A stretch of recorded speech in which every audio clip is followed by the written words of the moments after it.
This conference will now be recorded. Thank you, Peter. Thank you for the help. I would now like to welcome all of you to this webinar.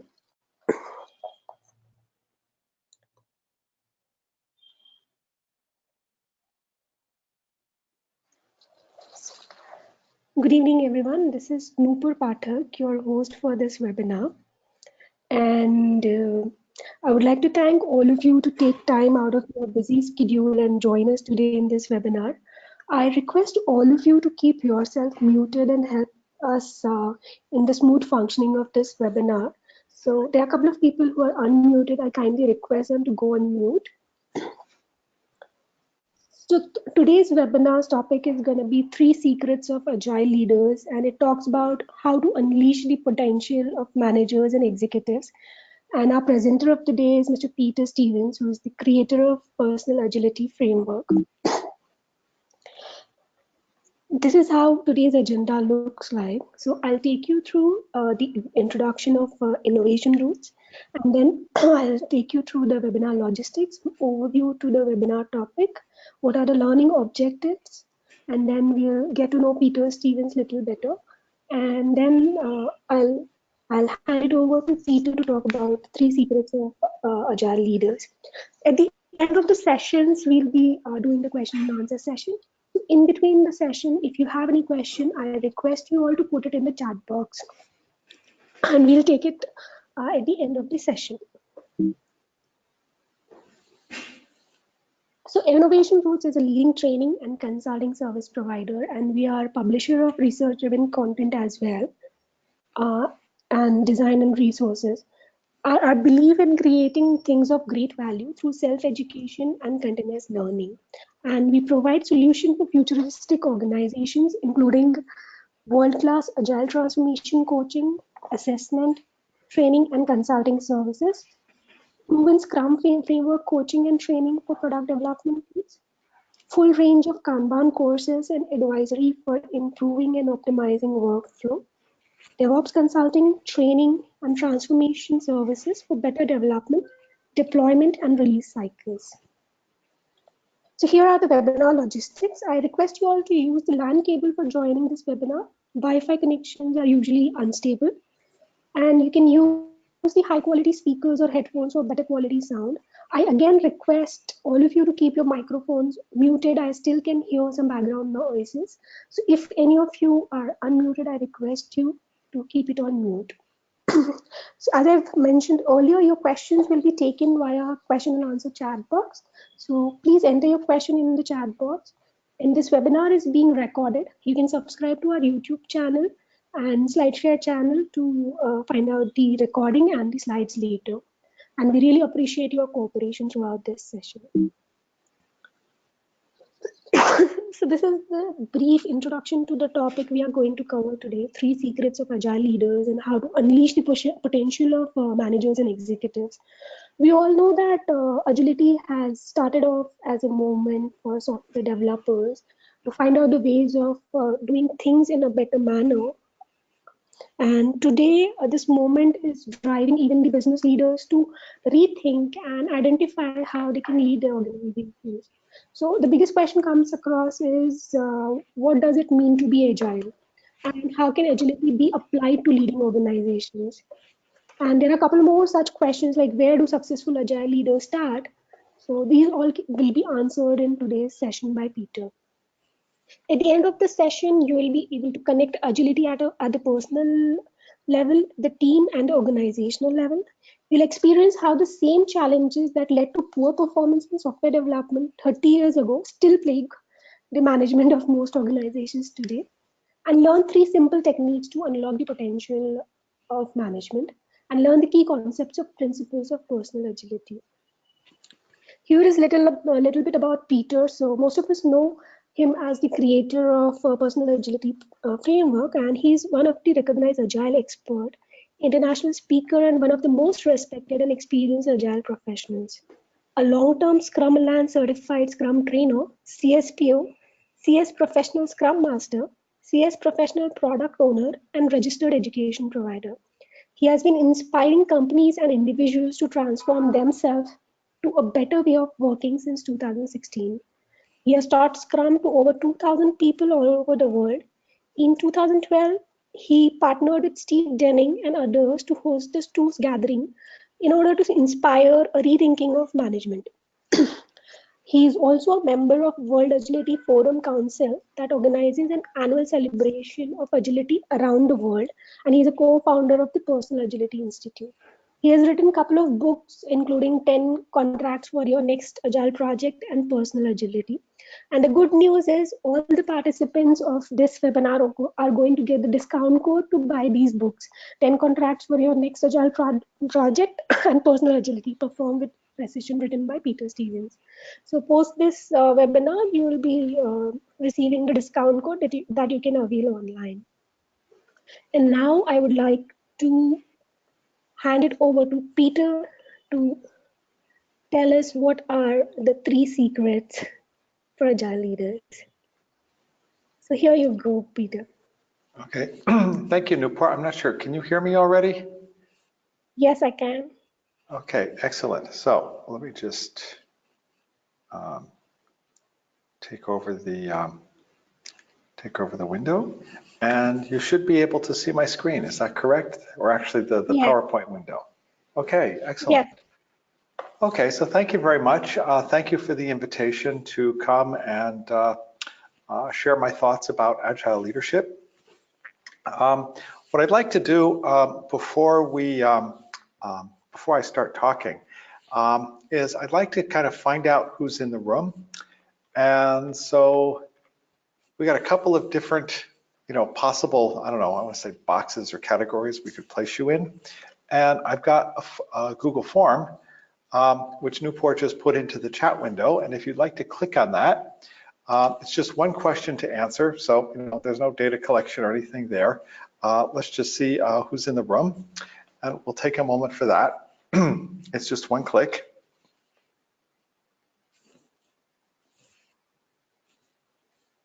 And this is actually a test to see if the people who claim to be in the room are actually in the room. So if you would like to jump in and pick one of the boxes, and if none of the boxes fit, you can make up your own to see who's in the room. Right now, it looks like Scrum leaders, that is Scrum Master or Product Owner, and C-level managers are kind of taking an early lead here. Okay. Good grief. So let's use that first link, not the one that goes to, there's one that kind of redirects through Google. Let's just use the tiny URL. So we'll do one more call. And so right now I'm assuming I'm talking to Scrum Masters, project leader, well, Scrum leaders and C-level managers. Okay, so, and if it doesn't really, if you're an Agile coach, I would have called you a Scrum leader. If you want to put in other, that works too. So let me just share a little bit about myself. I think Newport did a very good job of introducing me. Having said that, I think I've grown a couple of letters since the last time I did a biography. My day job is I'm a certified Scrum trainer. I've been working on personal agility now for about 3 years. And what I believe that I do as a Scrum trainer is inspire hope. Work can be better than it is, especially if your organization is on the dysfunctional side. So in this picture, you see a couple of interesting moments. I started my career working for Microsoft. That logo was current at the time. There were about 150 people when I joined and about 1,000 when I left. And as you might have guessed, the company's gotten a bit bigger since then. My first Agile project was in 1993. We didn't have the word yet, but I look back on that particular project. I was working on managing Sun Microsystems computers. And that project, what I did kind of established my career for the next 10 years, and how I did it was the basis of my career ever since. In the picture, you can see me with my son, who was about 14 at the time, and we were visiting Wikispeed, learning how to apply, well, I guess at one level, we were learning how to apply Scrum to the problem of building a car. On the other hand, we were learning the values of pairing.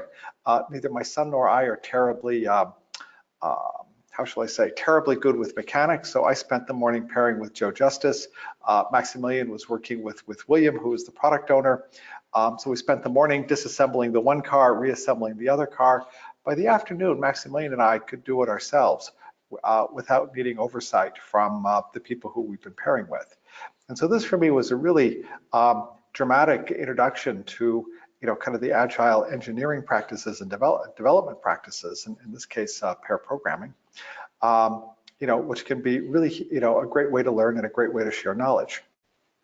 Now, that picture of the little airplane, this is something you might not know about me. I used to be an active private pilot. I suppose technically I still am a private pilot, but I haven't flown in a long time. That airplane, I flew it across the Atlantic twice, from North America to Europe. I met a fighter pilot once who actually flew into battle, and he looked at that airplane and he looked at me and he said, "You flew over the ocean in that? Man, you're braver than I am." So that is my little fun fact. Let's come to executives and agility. And I've had the honor of doing a number of executive workshops that is, really working with C-level management for companies that, are either well established or growing quickly. And what's kind of surprised me is how frequently they ask very similar questions. So they talk about, the first question is, what are the buzzwords about? Okay, and this is kind of, oh my God, there's this, I've heard about this agile thing on the golf course. What is this really about? The rest of the questions don't have much to do with, what we call agility. They're more about the business. Okay, and I'll let you read the list. The good executives are focused on the customer. Okay, and in fact, one of the things I've noticed is that, what makes the difference between the chief executive officer and the chief financial officer or the chief technology officer is the focus on the customer. And perhaps the last question, how can I make it a success? What does it mean for me? They know there's this thing called agility out there, and they're trying to figure it out too. So what I'm going to give you today, I'm not sure if we can really call them answers. Let's call it more the start of a conversation. And everybody these days talks about agile mindset. Well, you got to have the mindset. Well, how do you get the mindset? And it's actually very difficult to change a mindset, because your mindset is the collection of your values and your experience, things that have worked, things that haven't worked, kind of all the things that made you who you are today. They drive your decision making, which in turn drives your behavior. And we can come with facts and figures all we want, but well, that doesn't change people's mindset. In fact, there's some evidence that coming with facts and figures actually hardens people in their positions. But what we can do is we can give them a new perspective. And this is something I really try to do in my trainings, because with my trainings, I can let people try on new behavior. Here I can give you some stuff to think about. And my hope is that these new perspectives will encourage you to rethink some things that you thought you already knew. And that may lead to some changes in your mindset, and which in turn will change your behavior. And hopefully you'll realize how you can apply this pattern when you get back to the office. So let's talk about some of those buzzwords. And when we're honest, agility has a lot of them. What I would like to do, though, is first look at agility from three perspectives. So the first perspective is the Agile Manifesto. These were the software developers who came together in 2001, wrote down 73 words, 4 values, 12 principles, and basically launched a movement, which is now, reaching the top floors of large corporations around the world. Then we have kind of the top-down fake agility. Well, remember those managers we were talking about? They didn't discover agility, but they discovered that it was good for getting things done. And so the first iteration was kind of a top-down approach to agility. And the problem with the top-down approach is it doesn't work very well.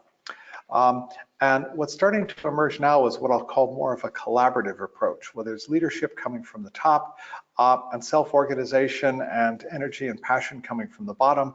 And these two things are mixing in an effective collaboration. So let's take a look at these things. So here are those buzzwords I talked to you about. In this audience, probably most of you understand the buzzwords. You've heard of Scrum, Kanban, You've heard of the scaling frameworks like SAFe or large-scale Scrum, otherwise known as LESS. You're probably using a lot of these practices. Now, does using these practices make you agile? And unfortunately, the answer is no, it doesn't. These practices were developed by people who were themselves agile to solve their problems effectively and meet their challenges effectively. And on the one hand, they give us a place to start. But on the other hand, applying a particular practice doesn't change our mindset. It's not until we've changed our mindset that these practices come to life and start to deliver on the promise of agility. So let's take a step back and look at that mindset. I actually believed for a long time that the place to start looking for that agile mindset was in the Agile Manifesto. And I actually did a little pop quiz at the Scrum Gathering last spring in Hyderabad and said, how many of you, know the first sentence of the Agile Manifesto? And the most popular answer was answer A. I hope he doesn't give a quiz on this after we come back from the group discussion. So if we look at this, one statement, one opening statement, 4 values and principles. Let's take a closer look at those, 4 values and 12 principles. Let's take a closer look at that opening statement. And maybe the first principle. We're uncovering better ways of developing software by doing it and helping others to do it. Our highest priority is to satisfy the customer through early and continuous delivery of valuable software. Now, every time I look at that, I see software, and I'm not a software guy. I'm a corporate executive, or I'm a marketing guy, or I'm a finance guy. What does this have to me? What does this have to do with me? Well, let's try to make this a bit more abstract and say, what do we see here? And the first thing that I see is learning. We're always looking for a better way of doing things.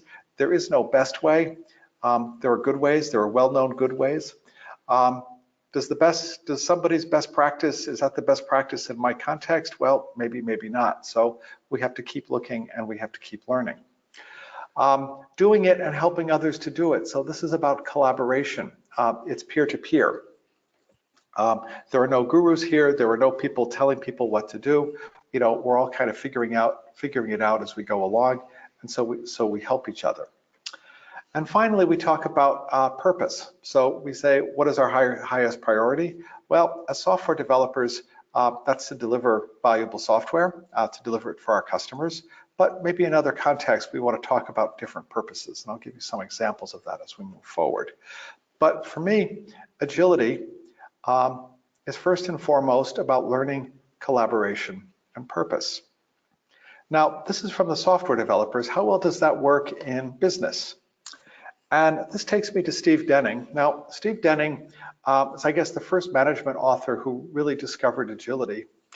And he did it because he was actually a manager at the World Bank. He had nothing to do with software development. The purpose of the World Bank is to eliminate world poverty. And they do it by lending money to governments and organizations around the world.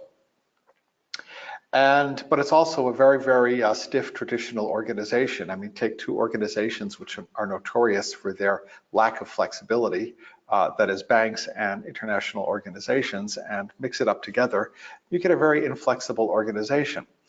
Now, Steve was able to catalyze a dramatic change through a practice he called leadership storytelling, and he discovered leadership storytelling as a form of leadership. And eventually went off to teach that to the world. And fast forward 5 or 6 years later, and he discovered that, well, all of these storytelling initiatives, they were dying, and the creative marketing initiatives, they were dying, and agile initiatives, they were dying.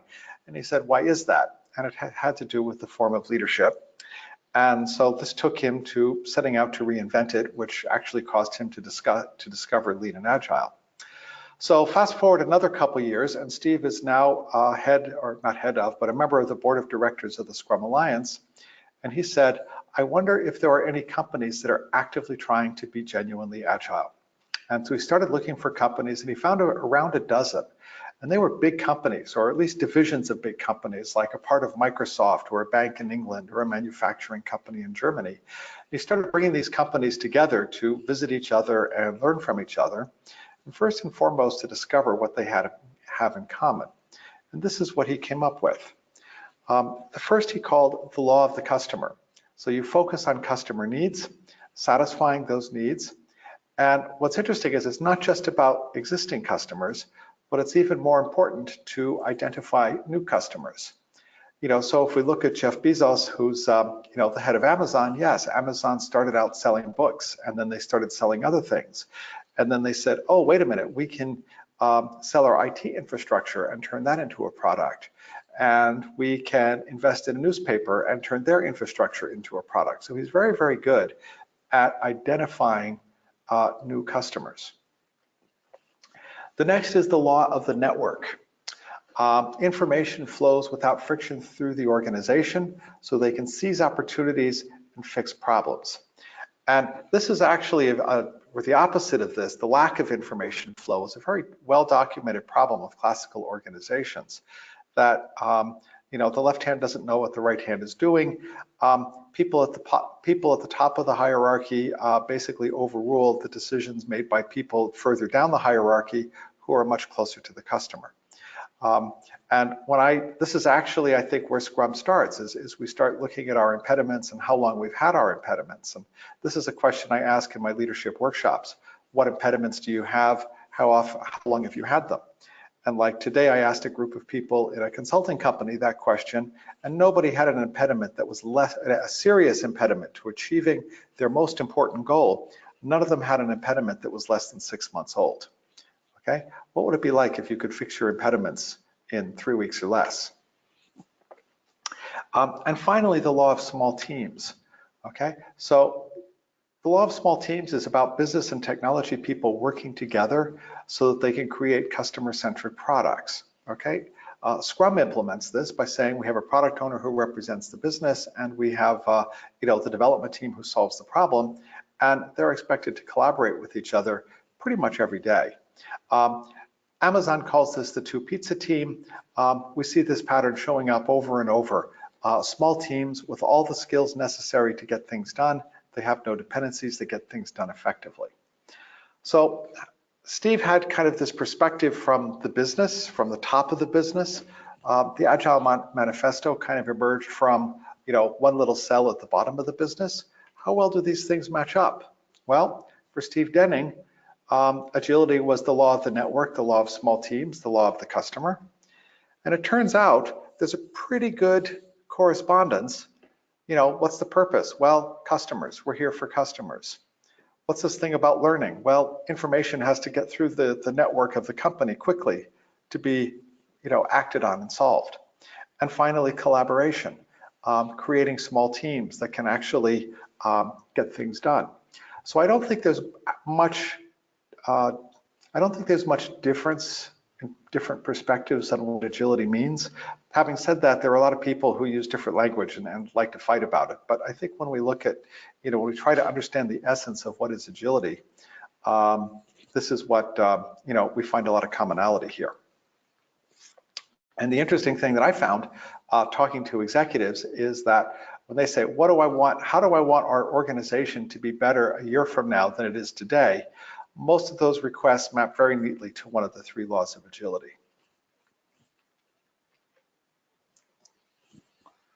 So it's not surprising that agility has now become a topic for leadership. Now, the inspiration for Scrum came from an article in the Harvard Business Review back in 1985, the New Product Development Game. One of the co-authors of that article co-authored the first article about Scrum and agility in an organization to appear in the Harvard Business Review over 30 years later, from 1985 to 2016. Having said that, since then, agility has been on the radar screen of leadership and especially the consulting companies around the world. And we're starting to see that, even the Wall Street Journal is talking about it now. Having said that, it's a big change and it's a big challenge. Okay, and this takes me to the last aspect of agility, that challenge. We call this fake agility. So, okay, we got all these wonderful agile practices, and we got this learning, collaboration, and purpose. Well, how does the leadership of the company feel about it? And one very common reaction was to say, well, this has nothing to do with me. You guys can do whatever you want as long as it doesn't impact my bonus. And so this has been a source of frustration, also a source of inefficiency. as companies have tried to deal with this. Perhaps just the opposite is when we get it commanded from the top, when we, someone up top says do Scrum, and the whole organization salutes and says yes sir, and they start doing all this different stuff, but it's a huge amount of stuff to digest, and no one really knows how to do it, and you end up creating more chaos than you solve problems. And in fact, I just talked to someone who was leading a major SAFe transition, and he said, well, if we try to do it top down, 75% of the staff is going to push back on it. If we do it bottom up, well, there are 25% who aren't going to like it anyway. There's nothing we can do about them. But if we're starting from a basis where 75% of our staff are in favor of it, that's hugely better. It's a much, much better place for us to start from. So one of the challenges here is that our typical way of doing things top down is about telling people what to do. And then they go off and do something and they have a problem. And then how do we resolve the problem? And they don't know how to do it because they don't know why they're doing what they're doing. They don't know what the motivations are. And so this is actually a well-recognized problem. I stumbled across an article about this topic. I went looking for the article again. I couldn't find it because there were so many articles about the challenge of alignment. Okay, and so how do we get alignment for leadership? So what I'd like to do is, so I kind of tried to formulate the problem here. What I would like to do is share 3 examples of successful leaders, and then look for their secrets of agile leadership. And by the way, I'm going to take a call for questions. So if you've got some questions, just go ahead and type them into the chat window. And Nupur is going to be watching for the questions. And we may just take a break in the flow from time to time to look at some questions. So the first story I want to tell you is a personal story. It's about how I lost 10 kilos. And we always say that change is hard and change is difficult to do. And I don't agree with that statement. Change is easy if you want to do it. Okay, and I'd like to give you an example of this. A little over a year ago, I realized that I'd put on enough weight that it was actually kind of difficult for me to bend over and tie my shoes.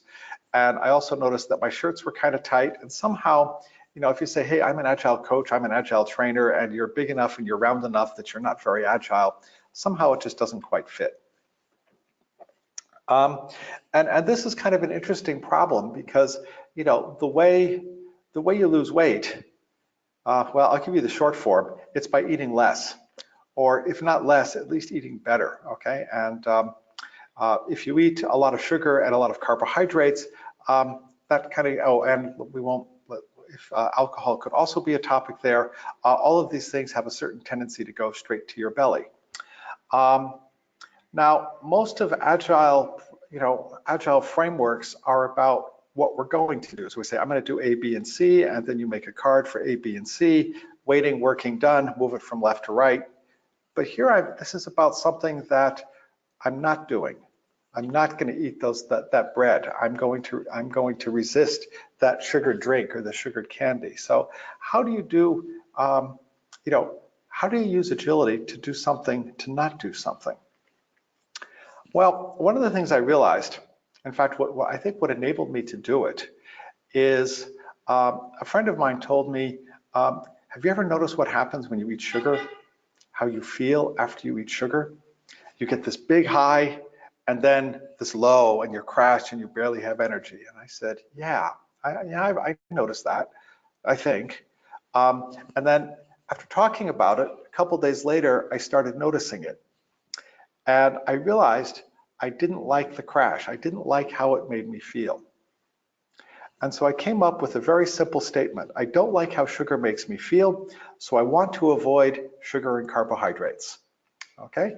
And so I would come to a breakfast counter that looks something like this, and it's about like a vegetarian going to the meat counter. You look at it and say, whoop, nothing for me here, and you move on to the next counter to find something that you can eat.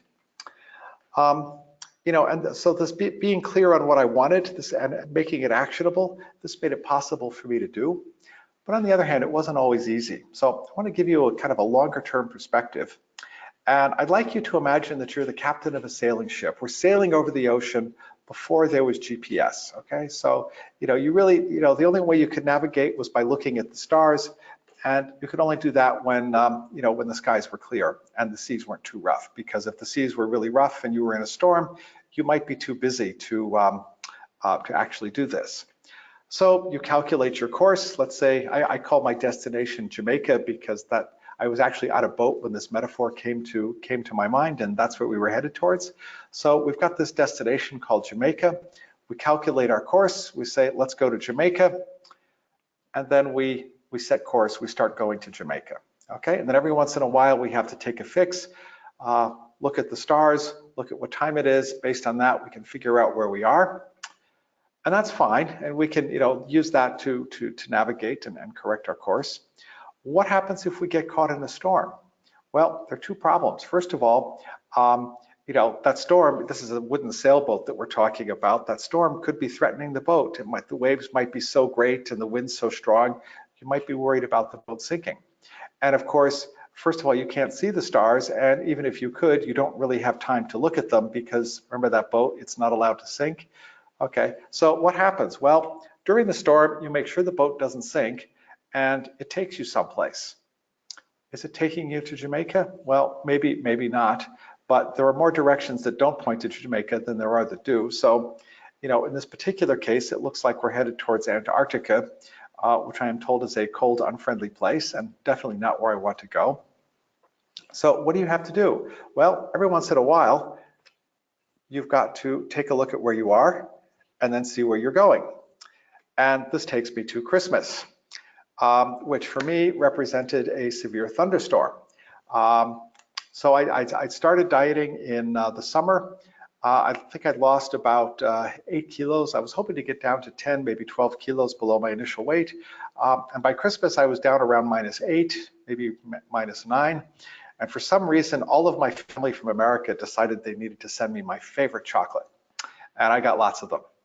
And let me tell you, they are good. They are really, really good. And I could not resist them. And I managed to get rid of some of them, but I ate most of them. And you know what happened? Remember all those kilos I lost? Well, I found a couple of them again. In fact, gee, man, those peanut butter cups are good. I really like them. Man, how do I feel about that sugar thing? And that was kind of a long moment thinking about the sugar. And I realized, well, actually, I still don't like what sugar does to me. Okay, and so even though I got blown way off course by those peanut butter cups, I went back to not eating unnecessary carbs. Okay, so sweets for breakfast, nope. Bread that accompanies the meal, the bread they put out at the table, nope. So I was able to get that back under. I was able to take that decision. I want to get back on course. Okay, and well, let's put it this way. There have been a couple of storms since then, but I'm currently -11 compared to where I was a year and a half ago. So basically I can now maintain course to Jamaica. So what's the lesson from this? Well, the first thing to remember, the change is easy if you want to do it. That ship on the ocean, that life of yours, it's yours. You're the captain of your ship. You get to decide where you want to take it. Making your values and goals actionable, something simple. I don't like what carbs do to me, so I'm going to avoid them. Okay, you look at the carbs, you say, I don't like what they do to me, I'm going to avoid them. It's very different. It's very easy to know what to do when you're under stress, when you're under pressure. And finally, if you can tie your desired actions to wants and feelings, okay? In my case, it was about kind of building this revulsion to what sugar did to me. Even when I got the high, I didn't like it. That was able to make it work for me. Okay, so let's see if we have a question. I see we have a question. How do you start with personal agility? I'm going to invite you to a link where you can download the book. We also have a community. We'll share the links with you, and I'm going to share a couple things with you about that as we move forward. So, second secret, getting clear on what really matters can change everything. So this was a customer of mine. His name is Jörg. He took over a small manufacturer of specialty specialty aviation equipment, I don't know, about 2 years ago now, with the objective of saving the company. The company was being challenged. And let's just say the first couple months, the first year did not go well. The company was getting deeper and deeper into financial problems. He was working harder and harder and harder. And to the point where he's working, I don't know, 60, 70 hours a week, and he doesn't see an end, and he doesn't see the company being saved. And he's saying, oh my God, how do I prioritize? What do I do?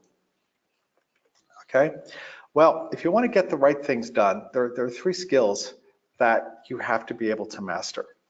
So the first thing is you got to be able to get to do things. That is the actual doing the work of your life. Okay, so this is what you do with your hands and your brains, depending on the situation. The next thing you need to be able to do is set priorities. So this is more important than that. I'm going to do A and not B. And the last thing you need to do is challenge yourself. Okay, question yourself. Am I working according to priority? If I've said that A is the most important, am I really doing A? And of course, the other question is, well, have you set the right priorities? Okay, so setting the right priorities means you know where Jamaica is, and working according to priority is you're doing things that take you to Jamaica. Unless, of course, you have to keep the boat afloat, in which case you keep the boat afloat. But then as soon as the boat's not in danger anymore, are we going to Jamaica? So you've got this orientation back. Now, those of you who've done Scrum may recognize these patterns as well. The development team, their job is to do the work. They solve the problem, implement the stories presented by the product owner. The product owner is responsible for the vision, for making sure that the project is going in the right direction, makes decisions about the product and about prioritization. And the Scrum Master should be the voice of common sense. Boy, this should really be a polling question.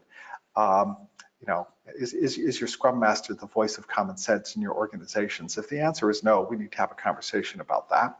But basically what the Scrum Master does is remind the product owner and the development team that they're on the same team and they have a common goal to create a great product. Okay, now when it's just you in your life, you kind of have to do these things by yourself, which is actually a bit of a challenge, or can be a bit of a challenge, and that also takes us to this agile principle of helping each other, asking for help. So anyway, so coming back to Jörg, I helped Jörg kind of figure out what was important, and we used the priorities map and the questions of personal agility. And the first question is kind of what really matters. This, by the way, is not Jörg's priorities map. This is kind of a public version of my priorities map from February. So you get clear on what really matters to you. And once you've got that question defined, it's much easier to decide what you should be doing and what you shouldn't be doing. And so I asked Jörg, what really matters to him, and he came up with a list of 7 things, that is 7 major topics that he was working on. And, after some discussion, I said, well, is this, what are all these seem like tasks. What is this really about? And he says, well, saving the company. Is that your top priority? Yes, it is. He said, okay, why don't you make saving the company your top priority? So what happened? He made saving the company his top priority. He went home, he worked on this for 2 weeks. He came back to me, we debriefed it and discussed it and kind of helped him replan, and yep, this is great. And so now we're at the end of the second coaching session and he's walking out the door. In fact, he's already walked out the door and said goodbye to me. And he says, wait a minute, what really matters? Yes, I want to save the company, but what I want to do is have a decent life. He thought about that on the way home.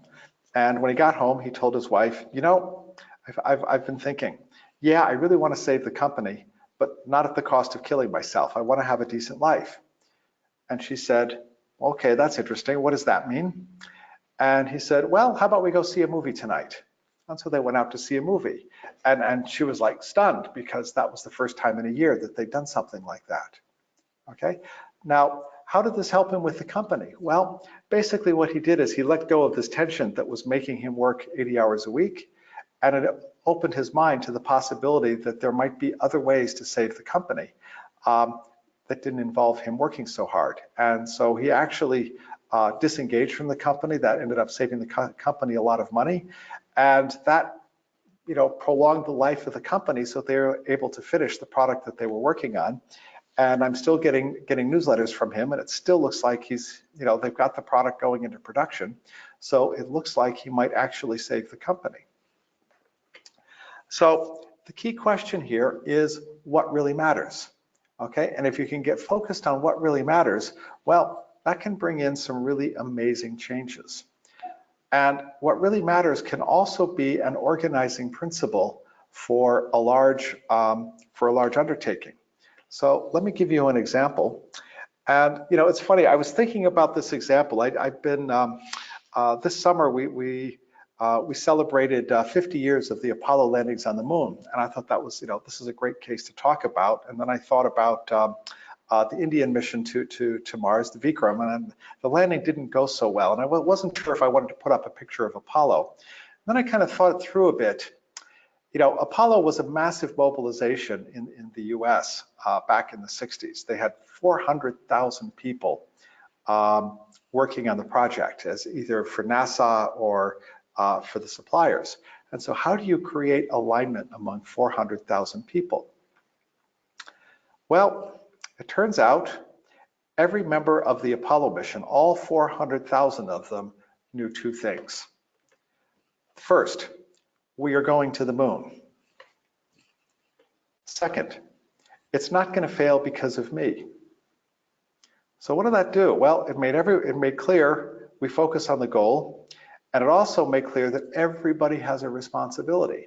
Okay, and so the astronauts told stories of going to the clothing company that was manufacturing the spacesuits and explaining to them, well, if you get a needle into this seam and it punches a hole in it while I'm on the moon, I'm going to die. It's not going to fail because of me.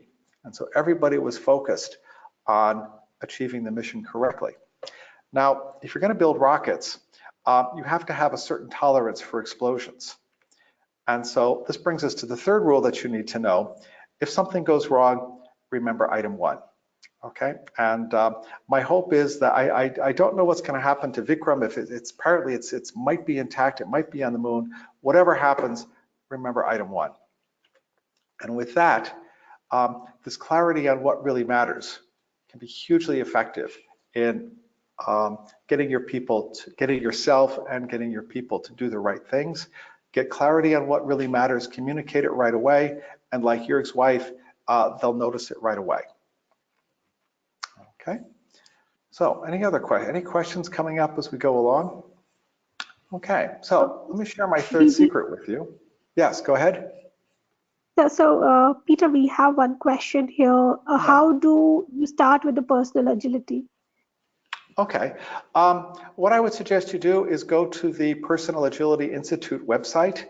And there you can download the guide, and you can also download, you do have to sign up and join it, but once you signed up, you can also download our worksheets and getting started guide, and it will help you get started. Personal agility is pretty easy, actually. It's 6 questions to ask yourself, starting with what really matters.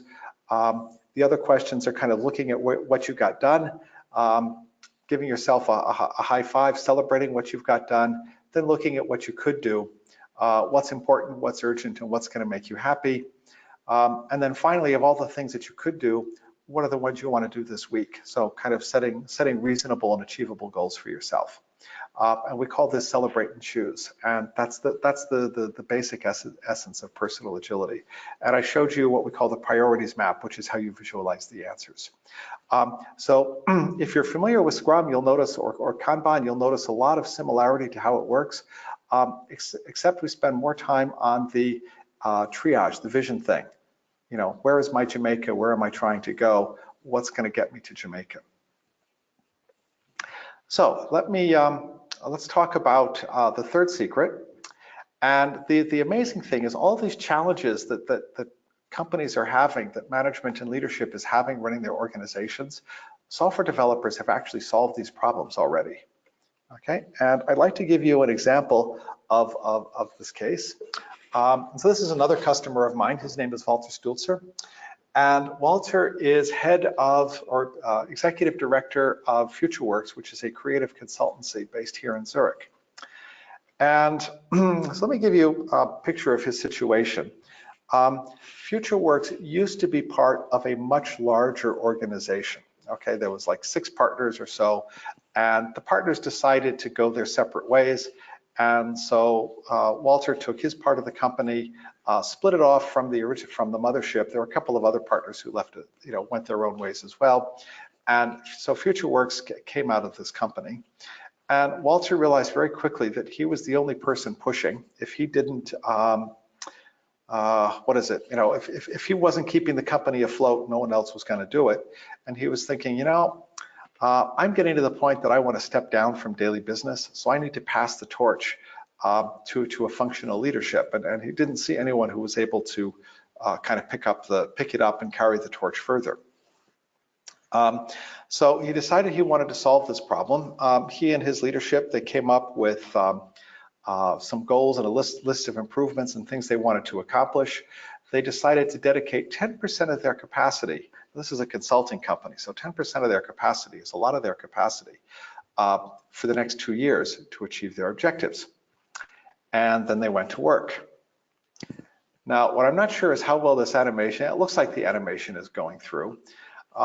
So basically, they started a lot of things, and time went by, 2 years went by, and after 2 years, they reflected and they said, you know what?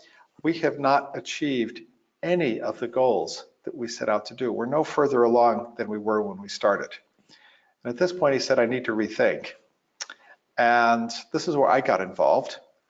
And so we talked about Scrum, and his initial idea was, well, maybe if his team does Scrum, this is going to help. And the first thing that I said is, well, if you want Scrum to be a success, you've got to commit to it. You have to be part of the solution. And Walter had to do some, how shall I say, reorganizing of his calendar on very short notice, which was not an easy thing to do. And he wasn't able to join the whole training, but he was there for a big part of it. But more importantly, he committed to being a part of the solution. He was involved with the leadership team enough that they were able to kick off this process. And so once again, they dedicated 10% of their capacity. They committed 2 years to do it. But unlike the first time, they decided to work out a few initiatives at a time rather than all at once. Okay, so what they did is they said, every 3 weeks we're going to meet, we're going to set goals that we can achieve in 3 weeks. We're not going to take on more than we can achieve in 3 weeks, and we'll see what happens. And it looked like that, and 6 months went by. Now, did you notice how that just went whoosh compared to the first? Well, the time is to scale, okay? That was 1/4 of the time. And you notice how there are far fewer colored bars? Well, that's also to scale. That is, they only had to do half of the measures compared to what they thought they had to do initially, and it took them 1/4 of the time. And what happened at the end? Well, they had achieved all of the goals that they had set out to achieve 2.5 years before. And so 6 months later, I was talking to Walter about how it went, and he says, well, we accomplished everything we needed to achieve our initial goals. Half of the ideas, half of the measures that they defined proved unnecessary, so they didn't do them. They were able to achieve all their goals with half the work in 1/4 of the time. And what made him happiest of all is that the results, the impact was already visible in their finances. Okay, so how they did it? Well, one of the things that Walter did is he said, for me personally, I want to end each week with satisfaction and start each week with confidence. And that means I can't have an endless to-do list. So he committed to making it a success. He talked a lot about why, not so much about what, and the what came later. And then they applied Scrum to improving the company. And basically what the Scrum people would call a sprint. His timing wasn't quite so rigid as it normally is in Scrum, but basically every 3 weeks he and his management got together to review the situation. And this getting his own act together he felt was the most important of all, both because it made him better able to deal with things, and he was also setting an example for how to move forward. So I guess that's my question for you. How much does this resonate with you? Do you have too much to do and not enough time to do it? Well, the short answer is you do have too much to do. Everybody has too much to do. That's kind of the way things are today. The more interesting question is, how are you going to invest your capacity? How are you going to spend your time? Okay, because we all only have so much capacity. Yeah, we can stretch that a bit with things like overtime and working on weekends, but there are limits to that, and it doesn't really change the problem. No matter how much we can do, somebody can ask for more. And the other thing it kind of hides is, well, some of the stuff that we do matters, is going to help us achieve our goals, and some of it really doesn't make that much difference. We call that waste. That's a technical term. And our normal reaction is to multitask, to try to do everything, okay? Now, the problem is that slows us down, and it doesn't really address the question of, well, what should we be working on? And so we invest some of that capacity on waste, and that slows us down some more. And what we'd really like to be doing is focusing, and this is what Walter's team was able to do. They were able to identify what mattered. They were able to do things that would make a difference for the company. And that's what they did. Every 3 weeks, they chose what makes the most difference. And basically this other stuff, well, they just didn't do that because, well, it was a waste of time. So how does this relate to development? Well, actually, I was preparing for the gathering in Hyderabad, and I saw the version 1. They do their annual survey of developers, or of companies doing Scrum to see what's the state of Agile. And what we discovered, or what they discovered, is that all of these core practices of Scrum, they're being practiced by most teams. Okay, so like 90% of all teams are doing a daily stand-up. Almost 90% are doing sprints and iteration planning, et cetera, et cetera. We could have a conversation about what short iterations means, but basically these teams, Scrum or something like Scrum is pretty widespread. And then I asked about management. I asked the managers in the room, well, how many of you do these practices? And they said none. And I went back to Walter and I said, Walter, how many of these practices did you do? And he said, all of them. Okay, so basically he was able to quadruple the productivity of his management team by doing these practices. So basically, this is what you can learn from your developers. Let me just see if I can make this visible to you. This is you working on one thing at a time. That's what you can do in a week. Now, what happens if you've got 5 of those things to do at once in parallel with each other because you've got that many projects or that many managers or whatever the reasons are? And well, what happens is you slow down dramatically, okay? And the reason you slow down dramatically is, first of all, you're only devoting 1/5 of your time to each of those tasks, but you're also introducing decision-making about which task to do next.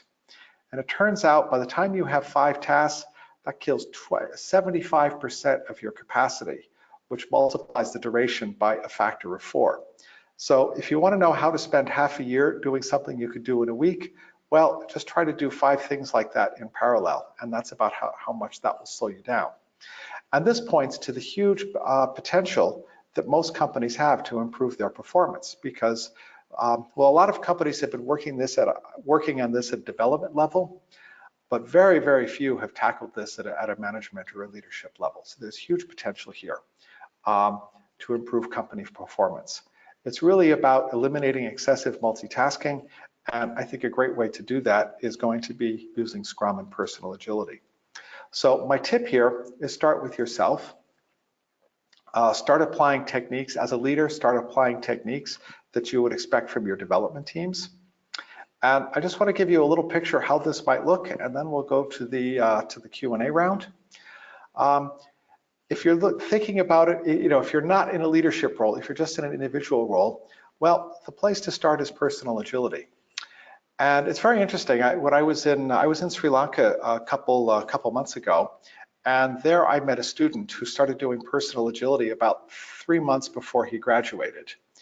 And the first thing where personal agility helped him is it helped him get his work organized for school. So he actually became much better at getting work done, and that helped him with his grades and his results and his job hunt and everything else. And then he went to work, and then he discovered a second thing, that personal agility was very similar to Scrum and the other agile practices that that they were using in the office, and so it was very easy for him to get up to speed in the organization.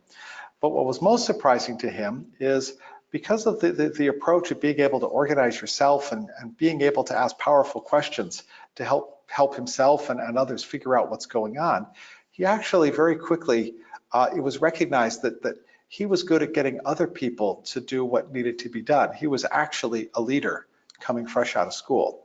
And his company recognized that very quickly, and that had good things for his career. So, kind of wherever you are in the organization, start with personal agility.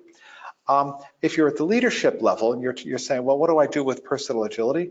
Or how do I get started?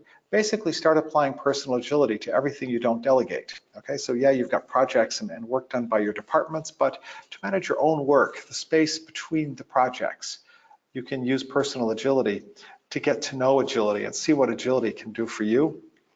And after you do that, now you start thinking about we call this an executive action team. This is an executive level scrum team whose job it is to transform the organization. Now, at the operational level, maybe you've got scrum teams or teams doing some other agile framework or teams not doing any agile framework at all. Maybe they're already there. Maybe you're just getting started with them. But one of the things you want to do is connect the product teams so that the issues that they're having, that's slowing them down, that they get attention and get fixed very, very quickly by the organization. So we come back to those impediments that we've had for 6 months, a year, or longer. Well, let's get them done quickly. Imagine what it would be like if you could get them fixed in 3 weeks. Okay, and basically, so the idea is to get the first team, which is good at getting things done, and then once you've established that basis, you can start replicating that success, connecting the executive action team with the product teams. And obviously, depending on the size of your company, you may have, you may spawn intermediate levels where the executive action team is more strategic and there's an operational impediments resolution team, or maybe even a couple levels of that. That kind of depends on your context. But anyway, that's the basic strategy. I call this the viral approach to spreading agility within an organization. There's no command, there's just, let's set a good example. As a leader, put your priorities map in your office so that anybody who comes into your office can see that and ask you questions about it, and you can show them what a wonderful thing they're doing, and they'll see that and they'll want to do the same thing. And so like right now, I have a very traditional, well, I'm just going to say they're in the transportation business. And so very safety relevant, very regulated environment, and everybody up to and including the chairman of the board is looking forward to attend my next Scrum class. So with that, this is, here are a couple of steps on how I would help you. The question that I would ask you is, how would you like to be the next FutureWorks? How would you like to be the next Walter? And if you're interested in that, I'd like to invite you to reach out to me. You can reach me at email or via my Twitter account. LinkedIn also works. You can also find my books online, and Newport will have a discount code for you. The books are available for free in electronic form, but if you'd like to pre-order the printed version to have an actual physical copy, for that we've got a discount code. Okay, so whichever works for you better is good for me. So with that, I would like to say thank you very much. I believe that is the last. Yes, so at this point, I'd like to pass the talking stick back to Newport and see if we have any questions or what are the next steps. Thank you first of all, Peter, for this wonderful session. And I have a couple of questions in my personal window, and one of those is how can leadership refrain the organization from fake agility? The thing about fake agility is the question is, what do people value? Okay, and the problem is, if you value, if you're more focused on your bonus and just the results and not willing to discuss how to do it, so you kind of tell people to do things, that makes it, that's where, well, that's where it becomes fake. Okay, agility is about collaboration.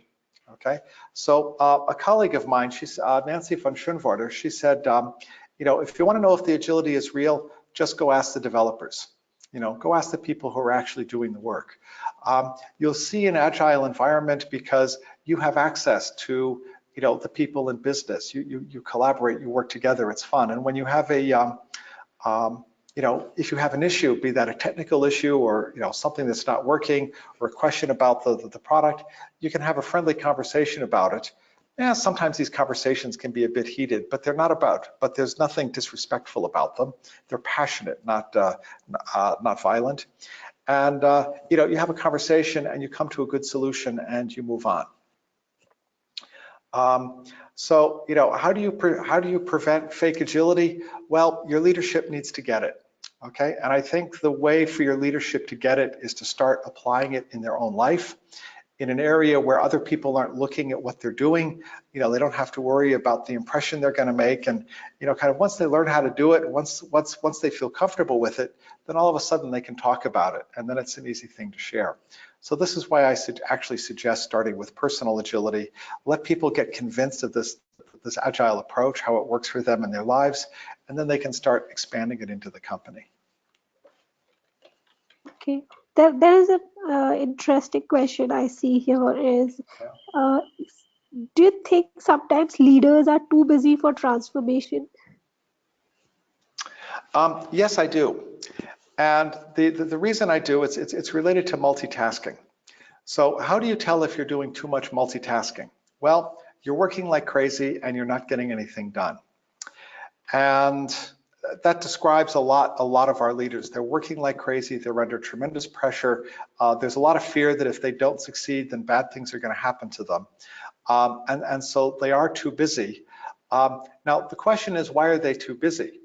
And they're too busy because they're trying to do too much and they're not delegating enough. Okay, they're not giving things to their teams. And so what we try to do with personal agility is help them focus on what really matters.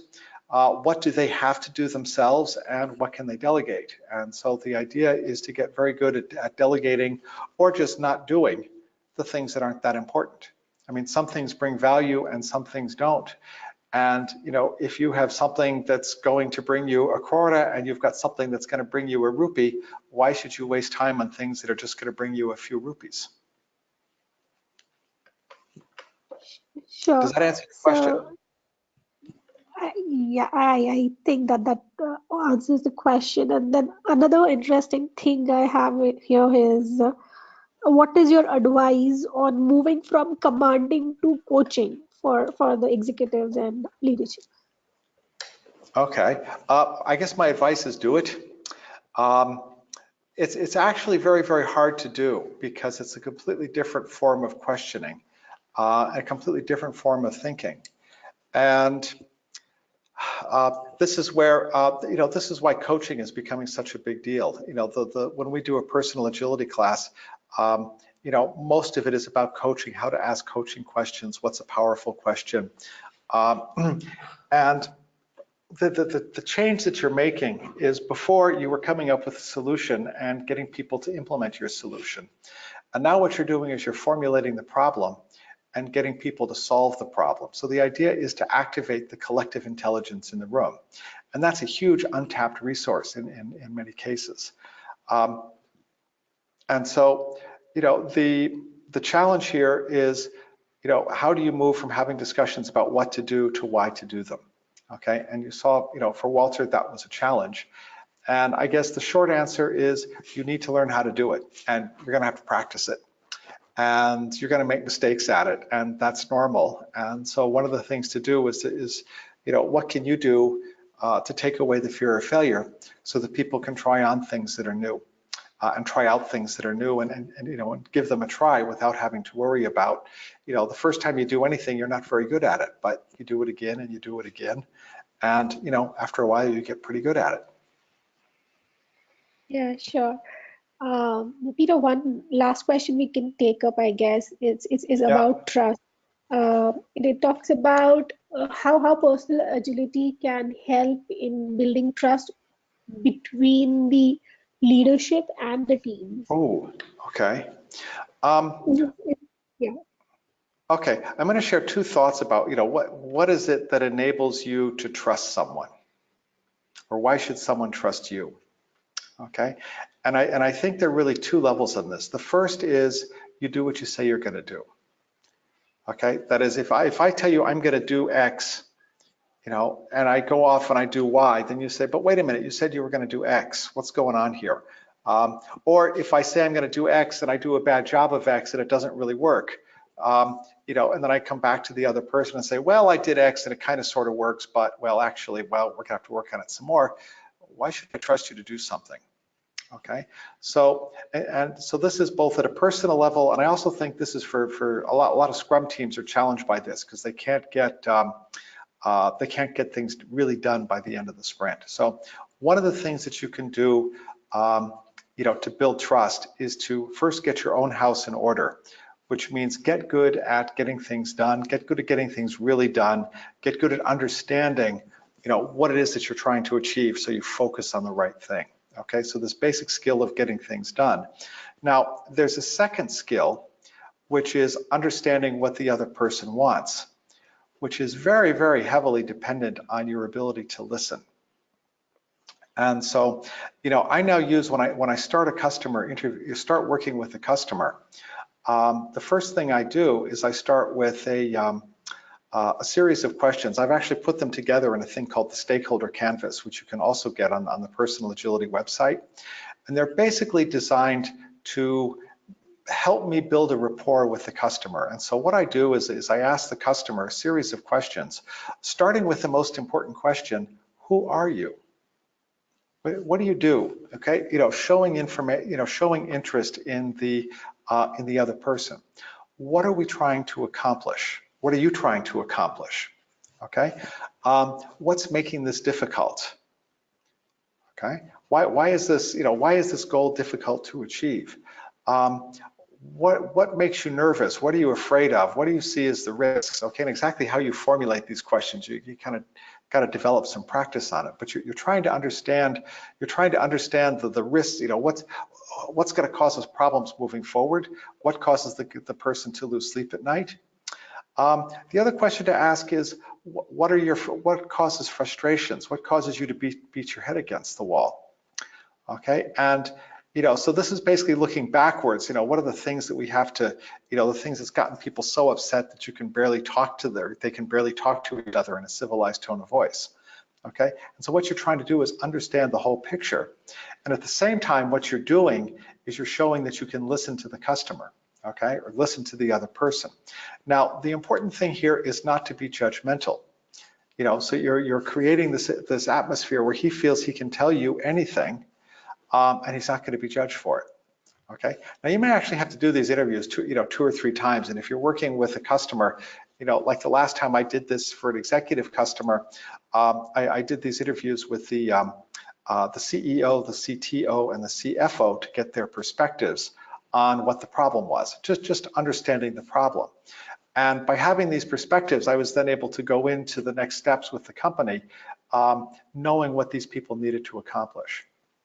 Now, what are we trying to accomplish? Well, this is we talked about what are we trying to achieve. So like we're trying to build, a new website to do X. What is the best possible outcome? Okay, so now we're getting from the output, that is the result of the project, to the outcome. What change is this product or this effort, the purpose of our collaboration? What change is that going to have? And then the last question, or the second to last question, is how can I help you? What support do you need? Okay, and so basically, you've gone through this process of helping him think through the problem, think through the risks, think through the concerns, think through all of the old political issues and problems, and now you say, okay, how can I help you? And now you know what to do. And I have found this to be a huge trust building approach.